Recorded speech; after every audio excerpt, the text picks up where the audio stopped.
Hey Internet, this is Grant and I make digital stuff. Recently, I made this because I'm insane. And so today, I'm going to show you how to make tattoos in Photoshop.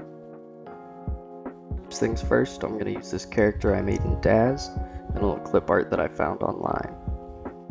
First thing I do is I get it nice and set up where I want it, not really too worried about the perspective just yet.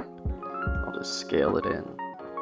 I'm going to choose to go on the thigh because it's a little bit more difficult to accomplish realistically, especially when the character is facing away or at an odd angle, and it lets us kind of work with some of the wrapping that is available on the leg.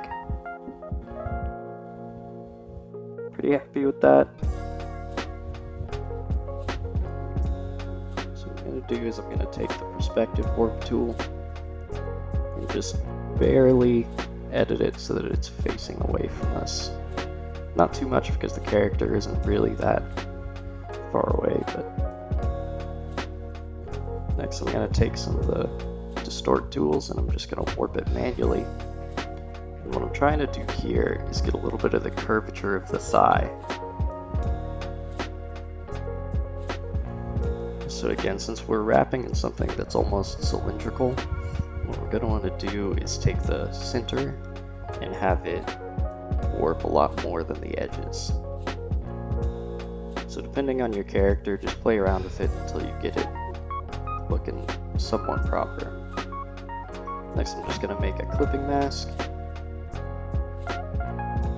So it's only on the character's thigh.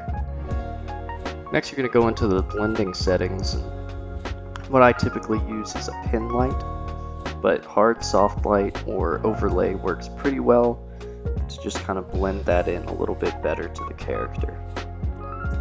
So I'm going to go with overlay.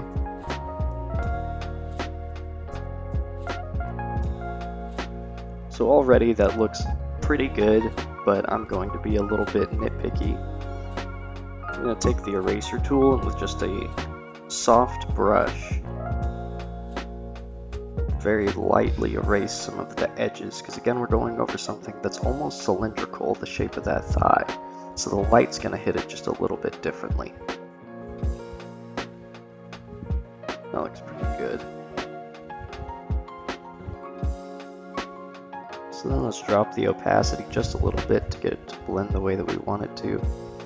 You don't want it to be too dark, but what I like to do is add a little bit of a color overlay. When we added that overlay of the hard light, it brought down some of the color of that image, and we still want it to look like a black tattoo.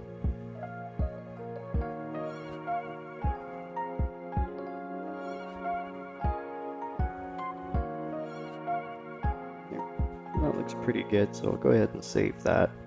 And because I've got that clipping mask on there, if you don't like the way that it looks, you don't like the position, you can just move it around and stay right where we want it. And again, I'd probably go in and erase some of the side with a soft brush, just so that the light hits it properly.